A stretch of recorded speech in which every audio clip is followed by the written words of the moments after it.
It's been a few weeks since Doom: The Dark Ages came out, and one thing that I really wanted to talk about was how the game has been received. Doom is a legendary gaming franchise that's been around for 30 plus years, and so as a result, people have very strong attachments and feelings towards those games. I don't think there's any denying that the original Doom games are brilliant, and I think they still really hold up today. But as with anything that's been around for 30 plus years, the Doom series has gone through a lot of changes. id Software, the developers of Doom, made the first two Doom games after making Wolfenstein 3D, and they did so with the technology that they had available to them. Shortly after these games, they did Quake in 1996, followed by Quake 2, Quake 3, and it was only in 2004 when they returned to the series with Doom 3. And I think Doom 3 is obviously a very different game than the first two games. Besides the obvious technological advancements that had come about in the 10 or 11 years between Doom 2 and Doom 3, Doom 3 is a much slower paced game, it's more of a horror game. And all in all, I don't know that everyone loves Doom 3. I think it's very much a quality game, but at the same time, I would be lying if I didn't say that I felt like it could be more. I think Doom 3 was very much influenced by the shooters coming out around the same time, such as Halo and the original Half-Life. I think it was also inspired by the original Resident Evil games, and so as a result, it plays noticeably differently than Doom 1 or 2 or even the Quake games. After Doom 3, it took another 12 years before another Doom game came out. Technically, it's just called Doom, but everyone calls it Doom 2016. Came out surprisingly in the year 2016. And I think it's fair to say that it is seen as the game that revitalized the series, and it is the first of the modern Doom games. Between Doom 3 and Doom 2016, I think that Doom 2016 is much closer to the original games, though of course it puts its own spin on things. It's very in your face, and I think the level design is very much simplified compared to the original games, but I think its reputation has only grown over the past 10 years. It seems like with each passing year, it is looked back on more and more fondly. That's not to say that the game was negatively received whenever it first came out, because it wasn't, but I don't remember there being the same love and affection towards the game that there exists now. And I feel like I can say that because I loved the game from the start. Aside from my cousin, I was really the only person I knew who gave a crap about a modern Doom game. And so that game came out in 2016, as I've said, and again, it was brilliant. It was a phenomenal game. It was something truly great. It would be another 4 years before Doom Eternal came out, which was shockingly polarizing. In my mind, at least, there was no doubt that Doom Eternal was going to be a massive hit,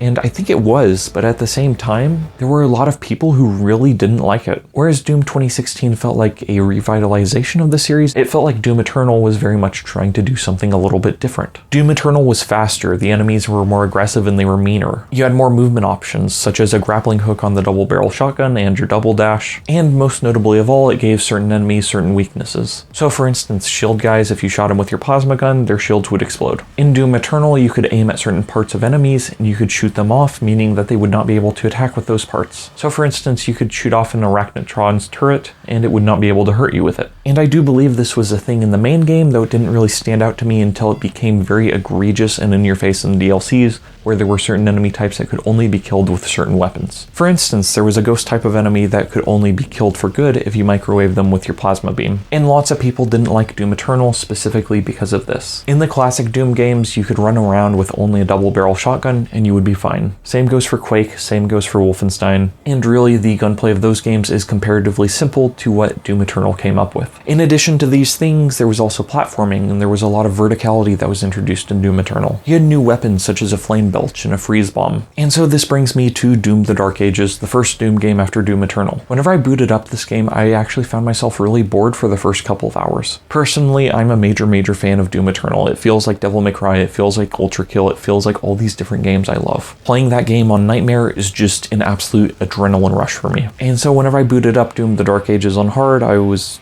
actually really bored. Whenever I first began playing it, it felt like they just took away all the fun stuff about Doom Eternal. It felt like they took away the double jump, they took away the dash. Much like the original games, Doom: The Dark Ages is a game where if you only like the double-barrel shotgun, you can get through the entire game using only the double-barrel shotgun. Personally, I really love the approach of having to use different weapons to solve different problems. And so at first, whenever I began playing the Dark Ages, I was frustrated by it. It definitely felt like they had reverted back to a simpler game. But the more I got into the Dark Ages, the more I actually came to love it and came to enjoy it. The most obvious thing that separates the Dark Ages from Doom 2016 and Doom Eternal and the original Doom games and anything else is its inclusion of a shield. You're pretty much forced to use your shield. Whenever you first start using it, the shield just kind of feels like something from Oblivion or Skyrim or Dark Souls. Just kind of a, I'll hold this up whenever I get attacked sort of thing. But then the further you get into the game, the more complex it feels. You're able to parry different guys, and whenever you parry guys, you're able to shoot out different attacks. They took away your dashes, but but instead you have a shield bash, and the shield bash is more extreme than any dash could ever be in Doom Eternal. The size of maps in Doom the Dark Ages is actually insane. They are absolutely massive. In addition to these things, you also have dragon levels where you can fly around on your pet dragon, and you have a couple mech levels on there. The original Doom games always had sort of a fantasy aesthetic going on, but they really cranked it up to 11 with Doom the Dark Ages. In addition to this, you also fight Cthulhu, and you go to a Lovecraftian-inspired cosmic realm, and it's awesome. And there are all sorts of weird little puzzles that you find there. And so the more I played of the Dark Ages, the more I actually came to realize just how different it is from the previous two Doom games that id Software has made. Even though it's a part of the modern Doom series, the Dark Ages is very much a different game than Doom 2016 and Doom Eternal. And I think that is actually the key point that I want to talk about. id Software had a hit with Doom 2016, but they weren't satisfied with just that, so then they made Doom Eternal, and they weren't satisfied with just that, and so then they made Doom the Dark Ages. In some ways, it does feel like the Dark Ages was made to appease Doom Eternal fans, and in fact, I don't think that the Dark Ages has satisfied fans who only liked 2016 but didn't like Doom Eternal. There are a lot of things about the game that remind me of the originals. So for instance, the game is really horizontal. There is a shockingly little amount of verticality to the game, and so as a result, I feel like it plays closer to the original Doom games. Even the music to the game reminds me a little bit of the older Doom games. While it obviously sounds like someone trying to copy Mick Gordon, they have a little bit more bass in there. And so as I said, I didn't enjoy my time with Doom the Dark Ages at first, but I've come to love it. I played through the game twice, first on hard, then on Nightmare. I think it's awesome. But really, I think that this game has gotten some negativity because of the fact that it is not the Doom game that people want. There are comments I've seen from people saying that all they want in a Doom game is the ability to run around with a double barrel shotgun and shoot guys. They don't want a shield, they don't want to dash, they don't want to jump. They want something that's very simple in the vein of the original games. But then on the other hand, you have people like me who were big fans of Doom Eternal who want to see the series progress in that direction. And so it feels like Doom the Dark Ages is a game that kind of meets both groups of people in the middle, but at the same time, because of its inclusion of the shield, it almost feels like it alienates both groups of people. As I said, there are a lot of different things about this game that make it not like the other games, and I love the game for that. I want the series to keep on doing weird things and keep on surprising me. But I just think it's impossible to create a sequel that will satisfy every kind of Doom fan. I think that whenever you have a legendary franchise like this, and it doesn't even have to be a gaming franchise, it can be a movie franchise, a book series, it can be a band. I think that anytime you have something, a new entry in the series, a new album, a new film, I think that anytime you have something new, it runs the risk of alienating people. A lot of the time, people like to play it safe with sequels. If you look at Doom 1 to Doom 2, there really isn't that much of a difference. Doom 2 was a set of new maps, and it included the double barrel shotgun and a couple new enemy types. Besides that, it really is kind of the same game. But you can't do that with every single sequel, or else the entire thing ends up stale and boring, and if it's stale and boring, no one's gonna buy it. But on the other hand, people want something that's familiar to them. They want something recognizable. That's why they are buying a sequel to the game that they already like instead of something new. And so with those two conflicting ideas in mind, I think it's really easy to see why Doom the Dark Ages was received the way it was. Because I think the game is great. I think anyone who has actually given the game a chance has enjoyed it. But certainly as a big fan of Doom 2016 and as a bigger fan of Doom Eternal, I don't enjoy it as much as those two games. In a really weird way, it feels like Doom the Dark Ages is a step back, but it's also a step forward into a new direction, but also not a big enough step into a new direction. The stuff with Cthulhu was awesome. I wish there was more of it. I really loved a lot of the new weapons they came up with,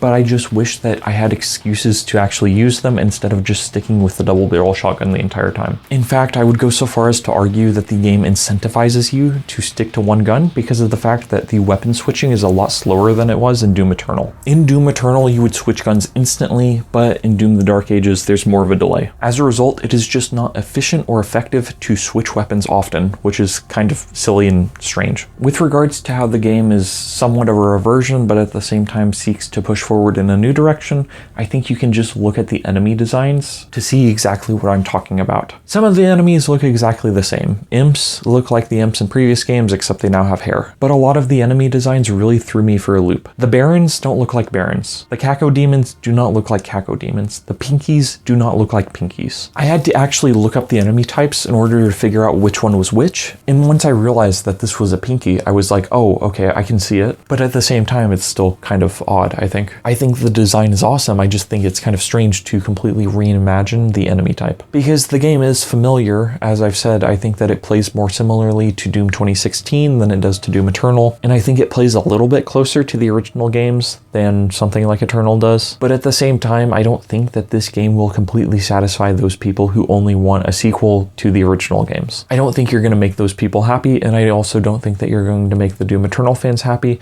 because of the fact that the game is a bit more shallow than Eternal was. It feels a little bit more thoughtless. And some people really love that, and that's what they want in a shooter, and I enjoy that, but at the same time, it's different than what Eternal did with the series. What I'm saying really is that Doom: The Dark Ages is a weird mashup of previous Doom ideas with some new ones thrown in there. I think that part of the reason why the first few levels of the game felt boring to me was because of the fact that, number one, you just don't have all your weapons, you don't have all your tools, and so realistically there isn't much you can do. I think starting levels are usually kind of boring, but also I think part of it is just that the further you get into the game, the more new things that you find. It takes a couple hours of gameplay before you get to actually ride your dragon. The Cosmic Cthulhu realm is not until the last 2/3 or so of the game. And so I really love this game. I think it's great, but at the same time, I understand why people aren't as hot on it as they were the past two games. I myself don't love it as much as Doom 2016 or Doom Eternal, but still I think it's freaking great. But really, I think sequels are a hard thing to do, especially if they are a sequel to a beloved franchise. As I've said, I don't think that you're going to make everyone happy, but hopefully you can make enough people happy to keep the series alive and well. Really, I think that with this game, some other studios would have spun this off into its own series, into a different series, because there are things about it that are very Doomy, but at the same time, there are a lot of things about it that are quite different than previous Doom entries. And really, I actually think that this game would have been received a lot more positively if you just called it Quake. I'm not alone in saying that this feels more like a Quake game than a Doom game, and really, I would love a sequel to the first Quake game, but either way, I guess I'm pretty happy with Doom: The Dark Ages. It's a fun game, it's worth checking out, so thank you for watching, have a nice night, and goodbye.